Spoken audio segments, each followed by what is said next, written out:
Buenos días y bienvenidos a nuestra mesa redonda Cambio Climático, Riesgos y Oportunidades, organizada junto con The Copper Mark como parte de CESCO Week Santiago 2021. Soy Alejandra Wood. 21. I'm Alejandra Wood, Executive Director of the Center for Copper and Mining Studies, CESCO, and also a board member of the Copper Mark, the assurance framework for responsible production of copper. As you well know, copper is essential for clean energy transition, and copper producers are expected to demonstrate responsible practice through an independent verification at site level, managed by an organization that includes perspectives from all impacted stakeholders. This is the first of a series of roundtables through which the Copper Mark will further enhance its outreach to the various stakeholders involved in the copper value chain. Now, let me introduce you to the moderator of today's roundtable, Mr. Jordi Lee. He is the project manager in supply chain transparency at the Payne Institute for Public Policy from the Colorado School of Mines. Hello, Jordi. Good morning and welcome. Thank you, Alejandra, and welcome everyone. Bienvenidos a todos. I'm very happy to be part of this discussion. I think it's a very important topic, especially because copper plays such a substantial role in conventional motors, wiring, and electronics, and it plays an evolving role in wind turbines, solar panels, electric vehicles, and that makes it one of the most important materials in terms of climate risk and opportunities. Demand estimates by institutions such as the World Bank show that the material will play a crucial role in the Paris Agreement. Conservative estimates show that 5 times as much copper is going to be used for energy technologies through 2040 than is used today. With this increased demand comes great opportunities to help the world decarbonize and help build a better future. Just as copper helped us to advance human history during the Bronze Age, it can also be the material that we use to build a low carbon world. However, it also comes with risks. Copper and many mining activities have social and environmental challenges. The United Nations reports that over 95% of the current environmental impacts from mining are due to iron, aluminum, and copper. Because of this, having open conversations with companies and stakeholders is very important. Through collective action, we can make sure that we can fix these challenges before they start limiting the positive benefits that copper can have. As we progress through this event, I think it's important to remember that it's impossible to build a better future if we don't understand the materials that we're going to build it with. With this in mind, during the panel, we will look to understand what is the role of copper in the clean energy transition? What does it mean for the copper industry for the next 20 years? What is the copper industry looking to decarbonize? What are the main challenges to decarbonization? How can investors help accelerate the process of decarbonization? What are the risks facing the copper industry during the clean energy transition? What are the main challenges the industry needs to address? How will the growth and demand for copper affect the industry's environmental footprint? What are the potential human rights impacts over the next decade? Most importantly, what can we do today together to make copper into the material we need it to be in the future? If you have questions for our panelists, please address them to the WhatsApp number on the screen. And please use the following hashtag for social networks, hashtag CESCO-Week 2021. Our first speaker is Carolina Schmidt-Saldivar, the Minister of the Environment for the government of Chile. Carolina has served as minister since 2018 and has spearheaded a number of environmental initiatives within the government. Thank you for joining us, Carolina. It's a pleasure to be here and join you all today and really to discuss such an important issue and how climate change brings, I would say, challenges, but also a lot of opportunities to the mining sector, because the mining sector can be part of the solution to climate change. In that sense, it is a pleasure to have this discussion today. I think we have certain issues that we can, focus on, which are the main changes that we need to address in the mining sector to really put on our carbon neutrality goal that in Chile we have placed by law to be, as the science requires, 2050 at the latest. And the mining sector, is part of this evolution to be part of a resilient and low carbon economy. We have a mining vocation in Chile, and the mining sector is responsible for 21% of our emissions. In that sense, we have, I think, 5 main issues that the mining sector must address in order to we can reach our goal of carbon neutrality in 2050. Well, the first change, I think, is to accelerate the changes of the mining sector to their contracts, to a contract of electricity that become from renewable resources. In that sense, we have good news. The mining sector has been pushing very fast to make those changes, and we believe that in 2 more years, in 2023, more than 50% of the contract of the mining sector will become from renewable energies. This is something very important. The second is to invest in research and technology, and in that sense, especially for changing to new ways of clean energy. Especially, we are looking forward the work with mining sector to invest in public and private projects in green hydrogen, which has been one of our main issues there. The third thing that the mining sector should have to focus is in the reducing their impact and use of water. And in that sense, also the mining sector in Chile has been doing a great job in reducing, the use of fresh water. And we need the mining sector to be pushing more for the use of nature-based solutions in many things regarding water. For example, to use more of seawater and reduce the use of inland water. And in that sense, it's very important as well to use, for example, measures of afforestation, especially in the south of Chile, in 5 regions of the south of Chile, which is very, very important to do so.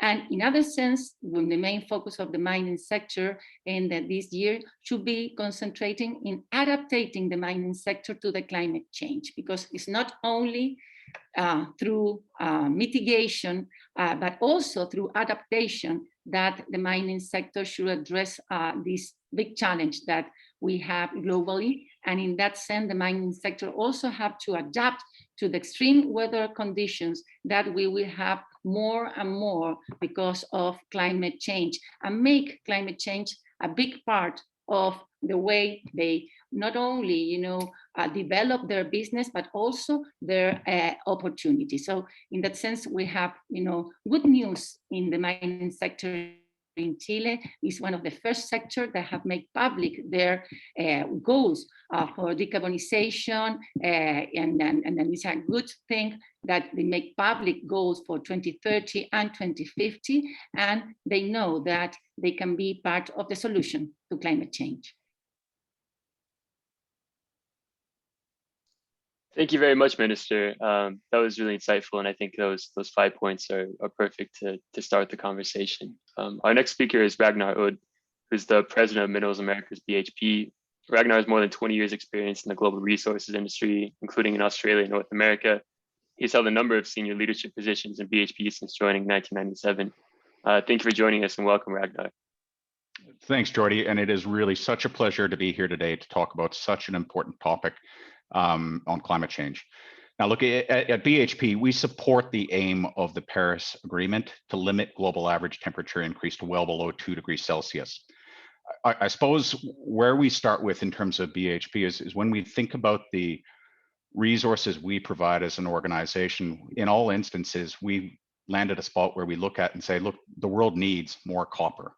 And why do we think that? We take a look at urbanization. We take a look at electrification, we take a look at population growth, and all of the indicators we see around that basically indicate a world that needs more copper, and is also the solution set, as the minister said, to actually helping us actually address climate change longer term.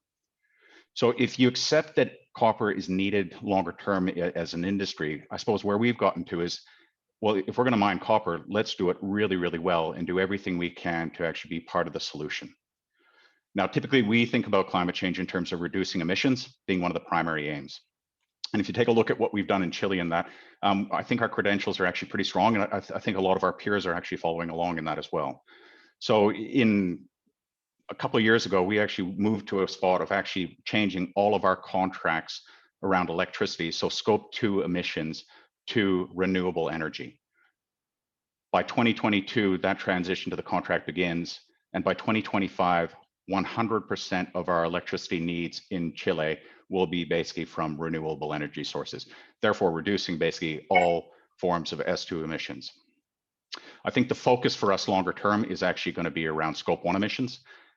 Diesel is a bit of a holy grail, and that's something that I think we need to work on as an industry in terms of how do we solve for diesel longer term and moving forward.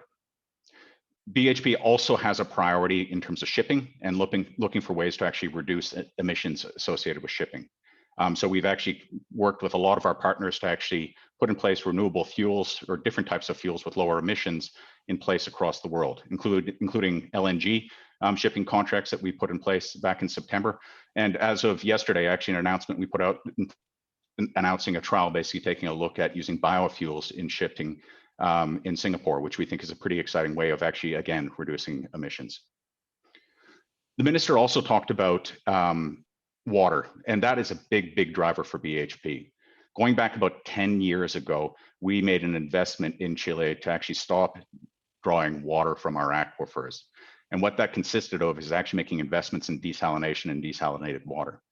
So we've just celebrated actually our 1-year anniversary of actually desalinated water coming from the sea at Escondida 100%. So if you look at it, basically Escondida at this point, the biggest copper mine in the world, uses all of the water basically coming from the ocean. That was a $4 billion investment that we've made over the course of the last decade.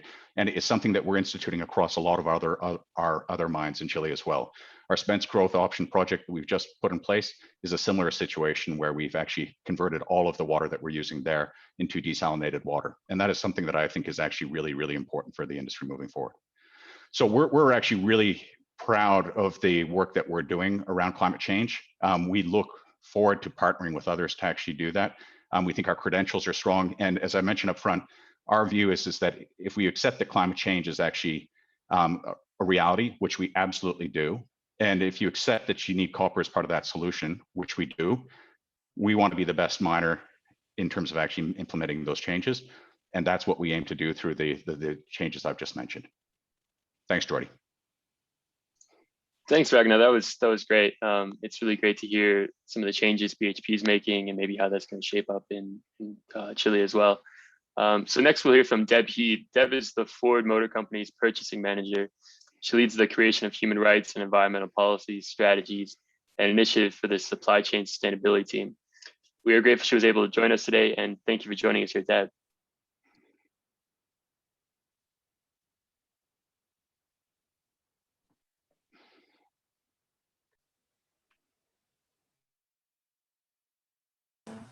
You are mute, Deb.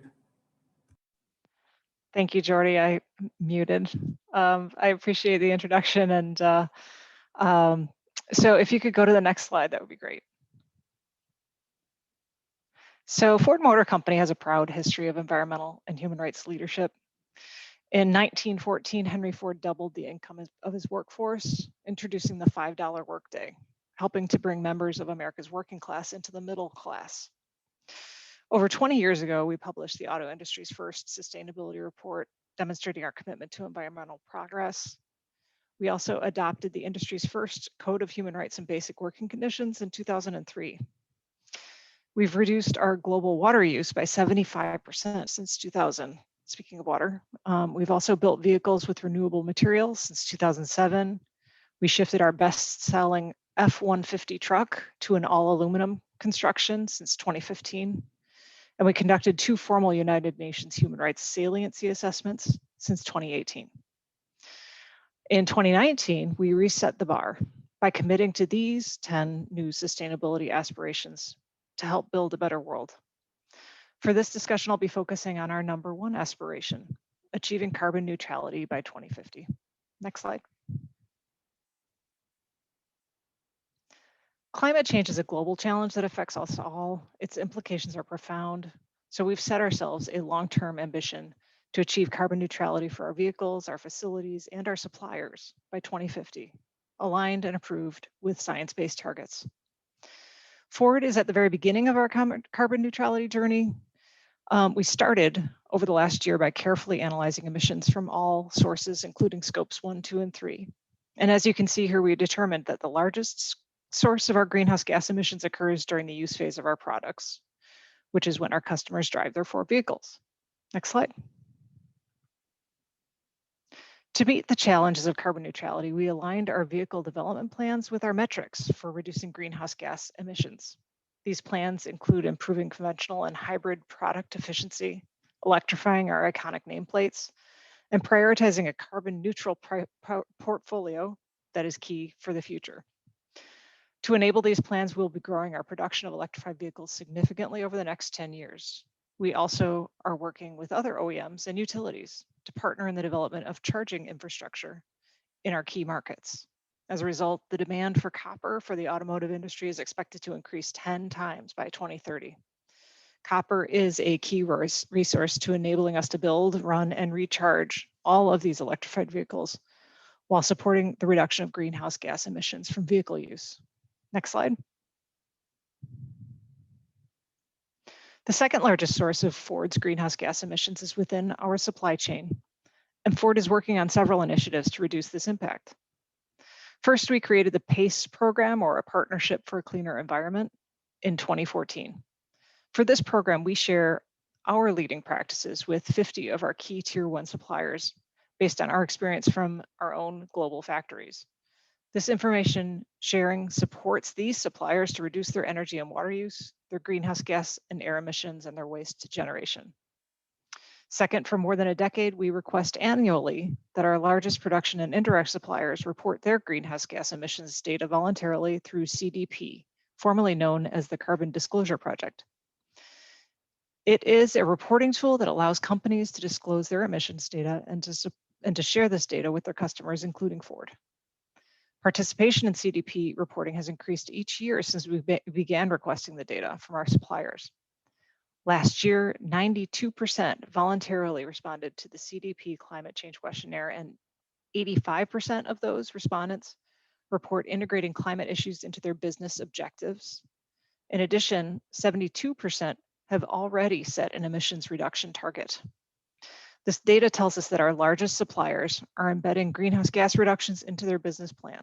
Our next phase in addressing supply chain emissions is to build it into our supplier global terms and conditions through our newly released Supplier Code of Conduct. Next slide.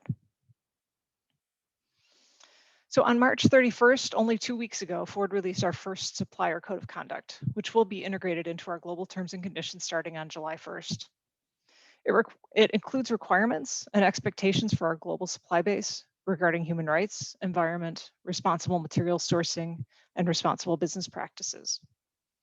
We conducted benchmarking to determine what was already required by other OEMs and what we needed to meet the current and upcoming legislation requirements for due diligence around the world.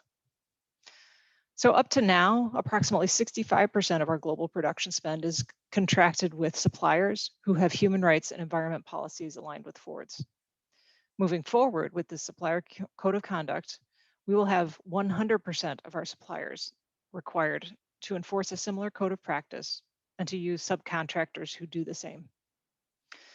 As you can see on this slide, one of our requirements within the Supplier Code is that if requested, all suppliers must report their Scope 1, 2, and 3 greenhouse gas emissions through CDP, in addition to establishing science-based reduction targets. Ford's new Supplier Code enables us to address the challenge of climate change, a global challenge that affects us all. Next slide. We cannot do this alone. Standardization and cross-industry collaboration are needed to drive transparency and responsiveness. So we are all capable of delivering the results of carbon neutral planet. Thank you very much.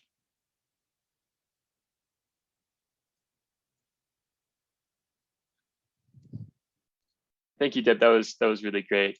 It's great to hear what a company like Ford is looking for and kind of what they're really interested in.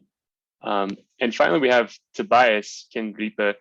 Tobias is the global lead for mining and metals at the World Wildlife Fund. Among his many responsibilities, Tobias is representing the WWF's policy work related to environmental impacts along the supply chain of metals, aggregates, and fossil fuels for the United Nations.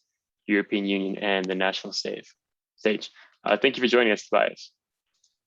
Thank you very much. And thank you very much for the invitation, introduction, and to my fellow panelists for the interesting inputs. It'd be great, Jordi, if you can share the slides. Thank you. And please go to the next slide. So for everyone who doesn't know who we are, the Worldwide Fund for Nature is the biggest environmental conservation NGO in the world, with about 7,000 employees working in over 100 countries and a revenue about 800 million people, and a lot of people who are following us. And I'm happy to discuss issues today on climate change and water risk related to that. So Jordi, if you can go to the next slide, please. I would like to touch base on the first part, which is the part on climate change vulnerability assessment for mining, which was done by the environmental agency in Germany, which looked into the overall vulnerability of copper in different kind of producing countries. And I think this is kind of a good benchmark to show and look into what kind of vulnerabilities are actually out there in terms of exposures and sensitivity and adaptive capacity, which are the three vulnerability standards done by the University of Notre Dame. And we can see that in areas such as the DRC and Zambia especially, that the overall vulnerability for climate change is quite high.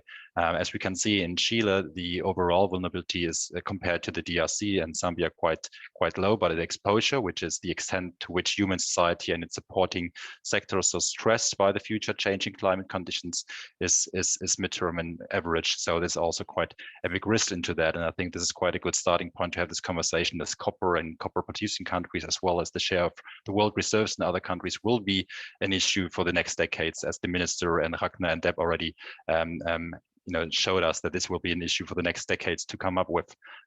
Next slide, please, Jordi.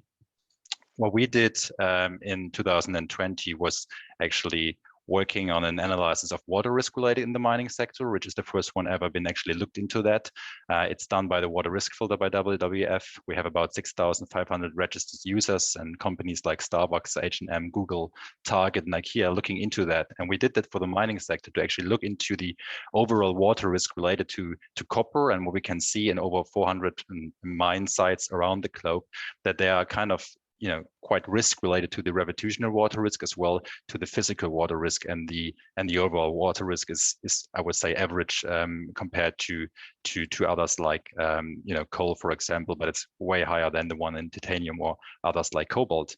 So what we can see in that is that there water is the front line of climate risk, and there will be exacerbate both scarcity and flooding, as well as quality, and it's becoming an issue, definitely. And we can see that the water risk scenarios are increasingly something that we would encourage companies and ministries of commerce, as well as environment, to consider, and the water risk filter can support those. We need to start thinking about landscape level solutions and nature-based solutions, as the minister pointed out in the beginning. They can not only help tackle the climate crisis, but also begin to enhance resilience on the water issues, which is a big part on that. And I put in another part, which is the physical risk. And we've seen companies also from the downstream sector, especially from the OEM and automotive sector, which couldn't basically produce anymore because of water scarcity. So there's a risk for each company as well. There are regulatory risk in areas from countries I just named, like the DRC or Zambia, when it comes to those, a risk related to the policies, for example, and mining codes. And the third part is the reputational risk, obviously, for companies and for downstream, to see what's going to happen if there are issues related to communities, labor, or environmental issues. The last slide, please.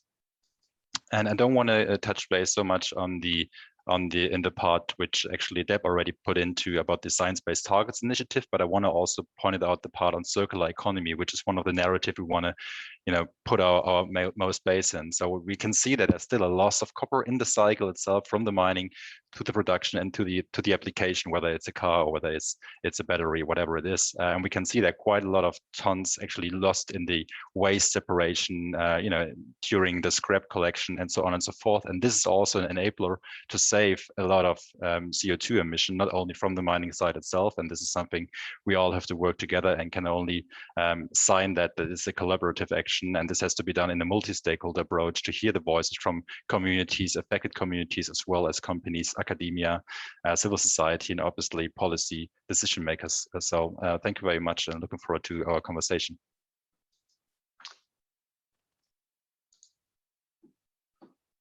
Thanks, Tobias. That was really great. And I really appreciate you bringing up the circular economy. That's something that I think we may have been a little quick to skip over. So next, we're going to start with Deb. We're going to turn back to our panelists. We've heard a lot of different perspectives on the risks and opportunities facing the copper industry. So to kind of dig into that, we're going to start with Deb. Deb, you focused a lot on the data availability. You mentioned CDP, science-based targets. One of the biggest challenges, it seems like, for companies like Ford is the availability of data. As someone who deals with purchasing materials, what kind of information would you like to see from disclosures and from the mining and metals company that maybe isn't as present now?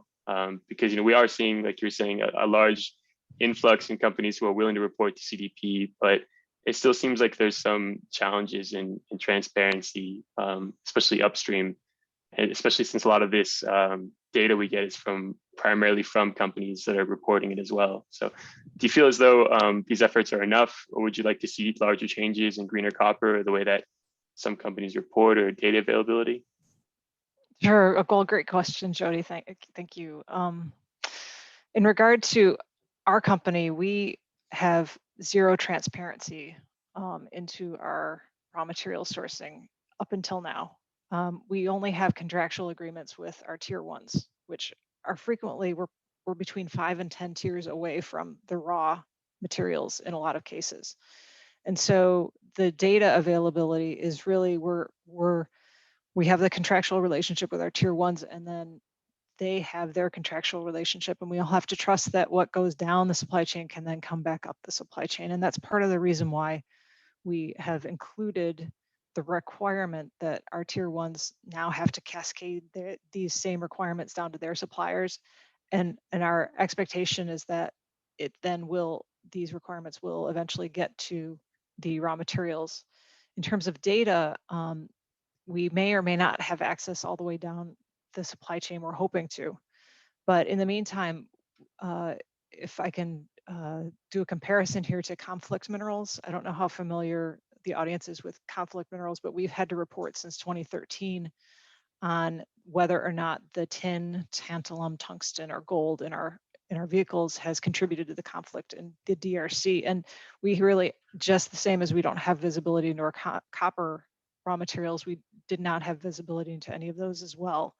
And so the system that was worked out cross industry was to look at the entire supply chain for those materials all the way up to the end user. And what we found was that there was a pinch point in the supply chain at the smelter level. And so all of the efforts of these cross industry users of these metals went into getting the smelters certified that they would be conflict-free, providing conflict-free materials moving forward. And so the availability of data directly from the mine became a little less important as the availability of which smelters are in a supply chain and are they certified or not. So it really takes this cross-industry collaboration, harmonization around a goal, and to be able to focus in on a responsible sourcing mark similar to or including the copper mark, right, is the way at this point that we are able to say, okay, we know that our copper has been responsibly sourced if it comes with a copper mark seal on it. Yeah, that's a great point. And I appreciate the comparison to conflict minerals, because I think that's a good illustration of how hard it is to look down the supply chain, like you were saying, from Ford's perspective. You're only in contact with one company who's in contact with another company, and it's like a big game of telephone. So I think that was great, and thank you for pointing that out, and maybe talking a bit about your concerns. So turning to Ragnar, I think that BHP has been one of the leaders in environmental and social reporting. You can even go on the BHP website and you can download an Excel file with your sustainability data, which I'm sure people like Deb love, being able to see that type of information. But at the same time, I know that your reports, you sometimes say that you double count your emissions to make sure you're being responsible, and that you have a lot of next steps from a reduction perspective. But I know you're also not vertically integrated. So Deb's kind of point about how there are processing pinch points or areas that are concerns, it still rings true for the copper industry. And there are issues that are larger than just one company, and that can't be solved with good data, such as supporting local communities and water management. So how do you think BHP can combine the data challenges that companies like Ford have, and also the challenges we see in places like Chile through the day-to-day operations, such as water, and then also understand that there might be some pinch points, like Deb was saying? Great question, Jordy. And look, I think CopperMark will have a lot to do with that in terms of a common and united platform in terms of different, well, almost a brand, if you will, in terms of the core requirements that actually demonstrate that minerals have been actually developed in a sustainable fashion and actually ready to bring forward to the market. I think that's actually going to be quite core to us as an organization. And also as an industry. I think there's a piece to be said around how we also partner together. What I see across the industry is, and probably over the last 2 decades, I've seen a lot of competition and that play out of competitive advantage and the conversation that sits around that. And I think that's great. Companies do need to compete, but I think there are other areas where competition is only as good as it's ensuring that you're all getting stronger together. So safety is a great example. I actually don't believe that we compete with other companies around safety. Anything we can do to share and actually provide more information in that area is something that is super vital for us as an organization. I think the same is true when it comes to CopperMark as an example, and climate change and what we do around that. The fact of the matter is that society expects more from us than what we've seen in the past. And we actually see that people are demanding more in the broadest sense of the word from big corporate organizations to tackle both the strategic and the responsible ways in terms of how we contribute to the economy, safety, sustainability, and operational excellence across basically the world. So I'm convinced that our success as a company is linked at the core with how we are genuine and the trustworthy relationships we have both with our workforce, suppliers, customers, economies, and communities. Which is one reason why within BHP, you'll hear a lot of talk in our sustainability report around the concept of social value, which is really the positive contribution that we make to environment and to society as overall. And so that actually puts us taking a look at levers where we're actually working with our communities to understand what their needs are, and actually starting to draw them into the solution set and integrate in terms of the processes and investments we're making to actually ensure that what we're putting in place is actually creating a sustainable environment longer term. That's something that we want as an organization, and that's what our people and communities want as well. Thanks, Jordy. Thanks, Ragnar. That was really insightful. Yeah, and I like your point about maybe filling in some of these gaps, especially during your talk earlier, where you mentioned that the general industrialization shows that copper is increasing, but copper isn't really as well recognized. It's not super synonymous with renewable technologies or decarbonization in the way that politicians are talking about it, or lawmakers are, unless you're really familiar, or unless you're in Chile, thankfully.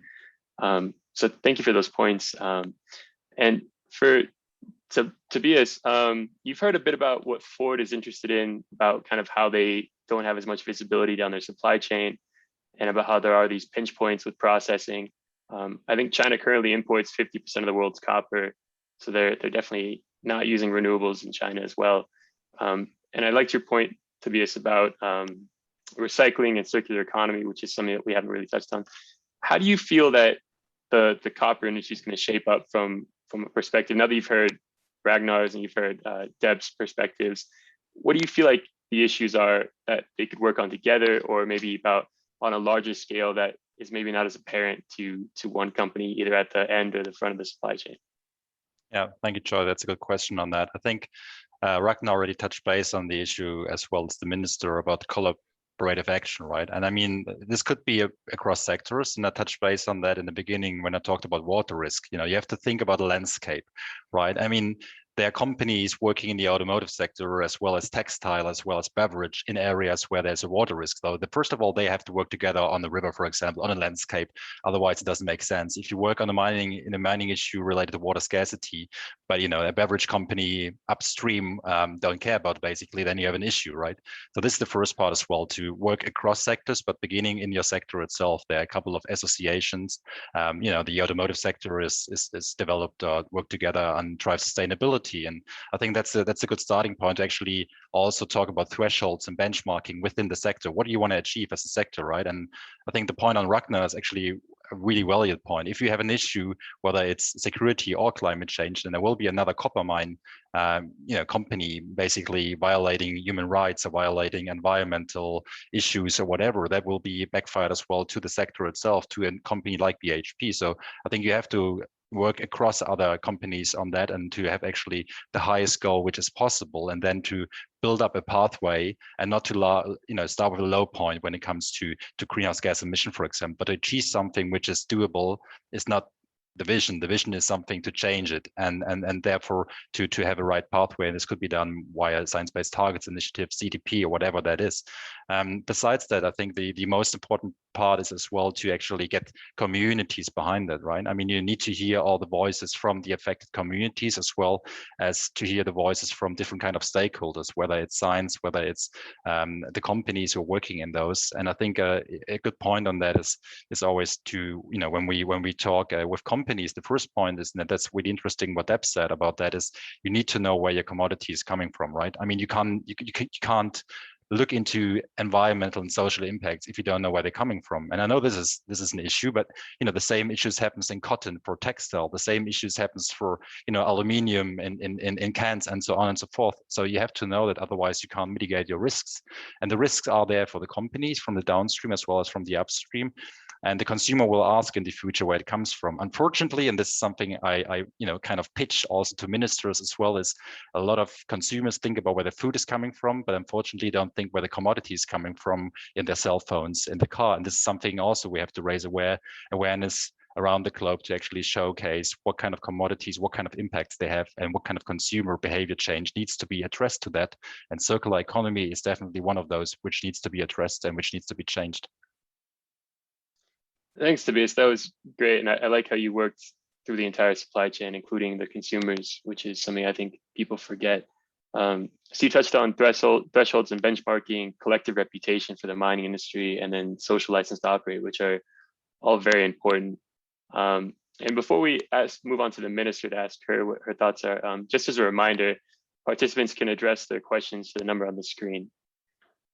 So Minister, hearing what Tobias said, maybe more about a zoomed out perspective, and about how it's important to interplay these thresholds, but also social license and collective reputation, which are all very important in Chile, specifically because mining, like you said, is such an important part of the country's economy, but also it also is one of the areas that has the highest water risk, and it is one of the areas that's going to be under a lot of scrutiny for understanding sustainable copper.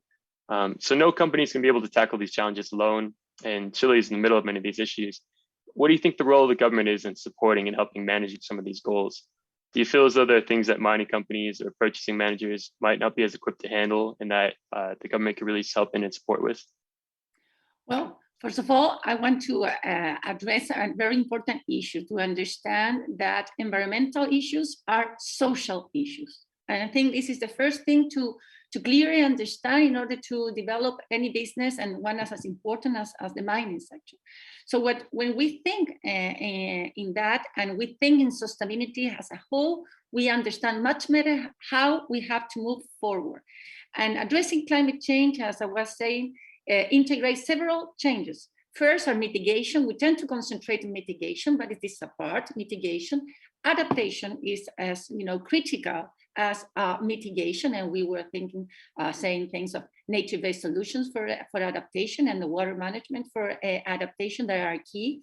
Circular economy, as I was addressed, and not only from the mining sector, but all the supply chain of the mining sector must come, to circular economy. Mining sector tend to think of circular economy as sometimes as something that is more far away from their chain, and this is something that we have to change. Is a central part, because as it was saying, this mining sector tend to be commodities, and now these things are changing. People around the world and governments around the world, we are committing to carbon neutrality, and that means that commodities will start having the footprints of how they are produced, and the cost of the commodities will start differentiating if they are produced in a clean way and if they are not produced in a clean, sustainable way. And this is one central issue: transparency and traceability of how you produce this commodity will have finance implications. They are already having finance implications. So in that sense, I will want to see several issues. Mining is part of the solution to climate change, and we see this in the government, so we are working together with the mining sector. It's a very important sector. We have a vocation in Chile for mining and in Latin America for mining. So this is something that we have to introduce in our total change to be carbon neutral and resilient by 2050 at the latest. In that, in that sense, it's important to understand that the changing of the world to low carbon economy brings tremendous opportunities to the mining sector. The changes to electromobility, the changes that we're seeing in smart cities, the digitalization, the communication economies will demand more, copper and more metal. And Chile has a tremendous opportunity because of our natural resources. We can produce the lower cost clean energy. And that means that we can also produce lower cost clean copper. And this make that what was a commodity, some years ago will not be a commodity in the near future. So the demand of more of these metals that a clean world is demanding, and we are seeing that already, will have enormous application, but also enormous opportunity to change a way we produce to a sustainable, circular, and nature-based solutions, copper, that demands and understands that the environmental issues are social issues and are a tremendous economic opportunity as well for the mining sector. In that sense, as the government, we have placed, a framework, and we have placed it in our law, our climate change framework law, in order to change all the system to be carbon neutral and resilient through first our NDCs that we present our goals that give the lead to all the sector for the transformation, our long-term strategy, climate strategy that norms how each sector, what is the budget, the carbon budget that each sector has, and how they have to be reducing it, and the adaptation of the different sectors, the plans of adaptation of the different sectors to climate change. In that sense, everything is organized in order to reach the goals, where the mining sector have this tremendous challenge, but this more bigger even opportunities in a cleaner world. Thank you, Minister, and that makes a lot of sense. It sounds like the government can take kind of more of a managerial role in helping to address multiple issues, like you're saying, because it's not just environmental or social. It's an interplay between the communities, like you were saying, water, resilience, and all these aspects that go into a larger economy, but that might not be as apparent to an individual company or a purchaser. And I think you touched on some larger goals. You mentioned a differentiated market, or a market for cleaner copper, and a premium for that, which would be great. But for that, we also need transparency, and then we need government support, and then mining companies have to have clear benchmarks and goals. So it seems like there's a lot of these issues that are bigger than one company, and I think it's great that the government of Chile is so invested in that and aware that these challenges kind of work together to make a bigger issue. So I thank you for that. Thank you for a great response. I'd now like to open it up to the audience. Remember to use the number on your screen if you want to feed a question or have a question. And if we have any questions, check now. So a question for Ragnar, are there any calculations of social impacts from the efforts to reduce emissions? For example, do you need to reduce the workforce because of increased technology? So I think that's touching on a few points, maybe seeing how social impacts are changed by changing technology, but also how that feeds into the reduced emissions. So there are definitely social impacts from emissions, and then reducing the workforce because of increased technology. So I think that they're touching maybe a bit on we're hearing a lot about automation and kind of digitalization of the mining industry and maybe how that works with communities. So in general, do you feel like these decarbonization efforts or these sustainability efforts are going to impact the workforce and the social aspects of copper mining? Jordy, let me start there, because I think at the core of that question is an element of fear. And so what I've learned about when you talk about new technologies, or when you talk about autonomy as an example, particularly with trucks, the first thing that tends to jump to people's minds is job loss. And not just for themselves, what is the impact for somebody who lives in a remote community? And what does this mean? And so this prompts sort of an element of fear. All of my experience around introducing technology into mine sites is this is just a natural evolution in terms of where industries are heading to. And in point of fact, what I see now is you have more people working in the mining industry than, say, 50 years ago. Why? Because there's more demand for the metals as populations grow, as evolving trends actually play out. But we have much more efficient ways in terms of inducing the productivity that actually sits behind a mine site. And I think for probably the last 50 years, what we saw was mechanization. So making things bigger was the fastest way to address productivity and actually to create competitive products. What I see us moving to is a world where technology is going to be the differentiator. You're not going to see mining trucks get much bigger than they are now, full stop. Now, our commitment as an organization, and I think this stands for a lot of the industry as well, is we have some great people who work for us. And we want to ensure that those loyal, dedicated employees continue to work for us. So we actually need to do a lot working with our communities, with our employers, with our suppliers, to actually help them get the right skills necessary for the future. And that's where I think actually technology comes into it. So in terms of all of the work that I've actually done in other countries around automation, and particularly around technology, we actually haven't seen job losses. We've seen new jobs, we've seen new skills actually coming into the mix, and a more competitive industry. Now, for myself, when I actually think about Chile, that's super important. The reality is that if you look at the Chilean mining environment moving forward, it's actually declining. The fact of the matter is Chile used to make up 35% of the world's copper production. That's sitting at about 27% now. Why? Because we're seeing declining grades, we're seeing increasing hardness. And so I think as an industry, it's really, really important that we find new and productive ways to actually address that trend. And that's not just about production.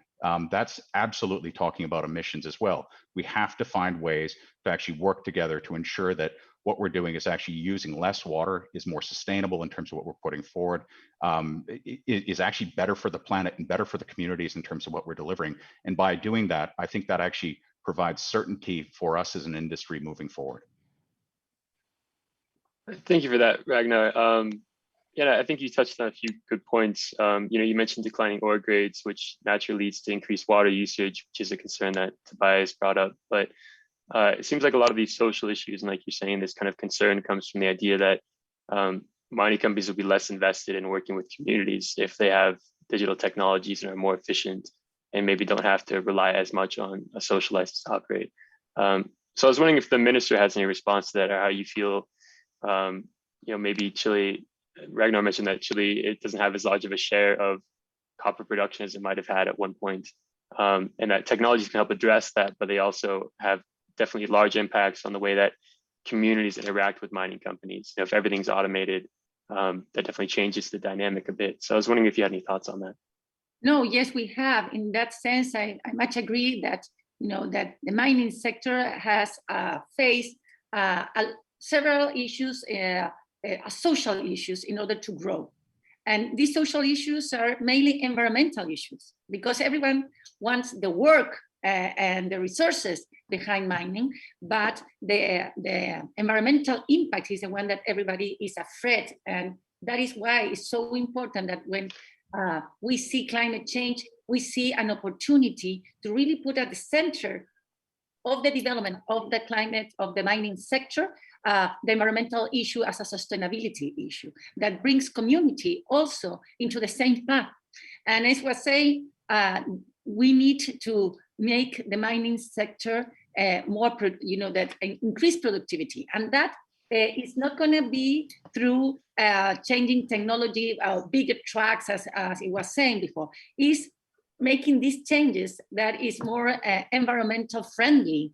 And in these changes, people is more, included than in the other way of developing productivity in the sector. And I think this is a very positive, a way of changing and maybe making more productive the mining sector. Because as I was saying before, we will need more copper, we will need more metal. But instead of, taking quantities, this is a way also to make a commodity to have a bigger value, and also a closer work with the communities in a sustainable way. So I see here a great opportunity of this collaboration that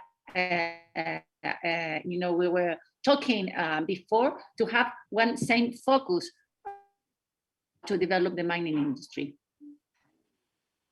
Thank you, Minister. That was really great. I love how you all keep touching on trucks not getting larger, which is also, I think, funny to anyone who's seen those trucks. They're huge. And again, you kind of echoed your point about how environmental issues are social issues. So efforts to increase efficiency and reduce environmental impacts do translate to social issues. And I'm glad that you said that. Tobias, sorry.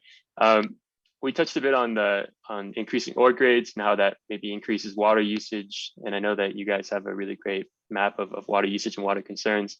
But also we haven't really talked too much about circular economy and maybe how that eventually meets increased efficiency, and also these declining interest in maybe extracting more and more and more, and how eventually there might be a point where circular economy kind of takes over and maybe kind of helps reduce some of these environmental concerns. So I guess that's a couple questions. Maybe how do you see water usage? I think we had a question from one of our members about if there's impacts on desalination and how that might affect things. How do you see the interplay between water usage, declining ore grade, and maybe a point where it's not as good of an idea to continue extracting as it is to do more of a circular economy, and maybe how these different technologies increase or decrease? Well, I think one of the main issues for the developing of the mining sector in a new context of climate change is water management. It's because it's the more central issue for the communities, for the social development as well. As we know, because of climate change in Chile, we have been having 14 years of drought. That means that a resource that years ago we believe was very abundant, as we have a lot, nobody have to take care or worry about that. Now is the resources that is more scarce, and that is vital for life and a human right.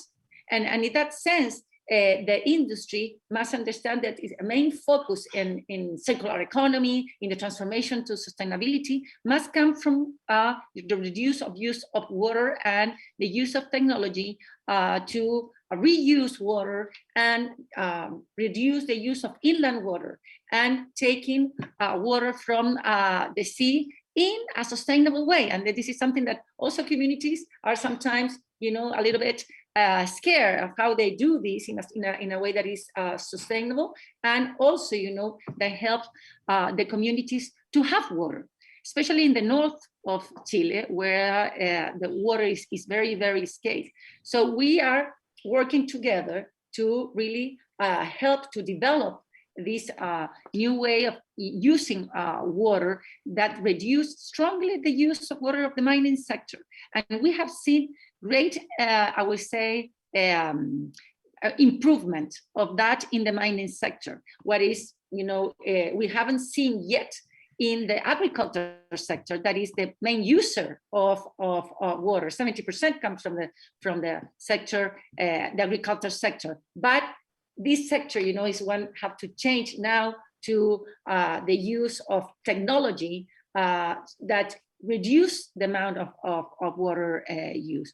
Now the mining sector, I think in Chile, the bigger companies have understand how scarce the water is, how important for communities is, and the investment to bring circularity into the water use in the mining sector has been one of the main issues. Now we need more investment in order to have desalination at a lower cost, so also can help people in the cities to have water for them as well. So it's something that we are developing in a strong way, and the main investment should go in that direction. Thank you very much, Minister. That was great. Tobias, do you have any quick thoughts on that? I think we have a few more minutes, and I'd like to ask Deb the final question as well. So just if you could respond maybe to what the Minister said and see if there's anything you'd like to add. Yeah, sure. I mean, I will go on about the circularity issue. So first of all, I think this is the business case, right? I mean, we talked about that in the beginning. Copper is going to be scarce in the future in the sense of the prediction and the scenarios for the future. When you look into the EV mobility, if you look into projections for green energy transition, so copper is needed, right? So this is also a business case, not only for downstream companies to recover those commodities to get back into the loop. We can see that with a lot of companies at the moment. So one of my biggest point is to enhance this kind of work on circularity in the core of your corporate strategy, right? It needs to be in the core of the governance as well. It needs to be, on the heads of the boards. It needs to be really involved in the company. Once you have that, and this is actually then the business case, and we can see that with a lot of commodities, but also with copper at the moment, for mining companies to become a trader in the future. I mean, there's always this example of Nokia, and I have this conversation with mining companies that could be an issue in the future as well. You have to become as well a circularly economy approach company to look into how can you recover copper. For example, there's leasing methods. So we've seen companies in the mining sector actually leasing copper and use that and get it back in 20 years and 30 years. They can actually predict what's going to be happening in 30 years. So this is one of the issues. So I think this is core as well, to have new thinking on issues like that as well, and also new thinking for mining companies. And then what we can see with downstream companies is that they shorten their supply chain, right? And especially in other commodities, that that there's not that many companies in between anymore. There's a direct link from the mining site to the company, whether it's an automotive, whether it's an ICT company, and this will have a huge difference within the sectors itself. And the last point on water issue, again, I mean, you need to know who's been in a river basin, and there are some areas which also needs to be off limits. And we say that as an environmental society, it is definitely environmental issues are social issues, as the minister pointed out, and there are areas like in Ghana, there are areas in the DRC and Zambia where so many people actually in forests are, getting their most of their protein due to fishes, for example. So this is important as well for the health of the community. This is important for their well-being. So there are areas where there shouldn't be any mining and can't be any mining because of the communities we might be affected by those. So this is something we all have to have a red line on it, and that's the one I would like to end my part on that. So thank you. Thank you so much, Tobias. Sorry, I keep saying Tobias. No, that was really great, and I really appreciate you kind of giving some more context to what Ragnar and the minister said. For kind of a last perspective, Deb, I think you're the one that interacts maybe most with a lot of the consumer facers, right? You deal a lot with investment firms. You're the people that Ragnar wants to or Ragnar and BHP want to help really impress with their operations. You look at the environmental impacts, you look at these CDP reports, and you also deal a lot with investment firms and these corporate facing entities. Is there anything that really struck you from what Ragnar or the minister or Tobias said about maybe some of the changes in the mining industry and how you feel that might be best represented, or what are you really excited about as somebody who purchases these minerals and somebody who's maybe a little bit further downstream than some of these operations? Well, I'll keep it brief. I know we're at time, but I really am excited to hear all the efforts that are going on, all of the thinking, the willingness to go the extra mile to make sure that copper is responsibly sourced, the recognition that your customers really want to have responsibly sourced materials in their vehicles, in their end products, and for us to be able to provide that to them. It is so helpful. We all need to work together. We all need to be pointing in the same direction to be able to do this together, so that we can be carbon neutral, we can be carbon negative, and environmentally sound, community-based, and supported, with those social licenses to operate. I think that everything that everybody has been talking about has been very helpful and hopeful for us moving forward. So thank you so much for the conversation. Thanks, Deb. That was great. Thank you everyone for your questions. And as we're coming to the end of the session, I'd like to turn over to Michelle Brulhut. She's the Executive Director of the Copper Mark for some closing remarks. Thank you very much, Jordi. And indeed, I will keep it very brief here, just to thank Jordi and the panelists, the Minister, to take the time for this discussion here today, which was very insightful. We touched upon a wide range of really broad issues and challenges, but it's fantastic to see the willingness to come together, to have the conversation. Certainly from the Copper Mark's perspective, we are keen to continue to have that dialogue and to continue to have that conversation. So thank you all very much for your participation here today. Thanks to all of you who've dialed in and listened to the session here, and we wish you all a great rest of your day. Thanks so much. Thank you. Thank you, everyone.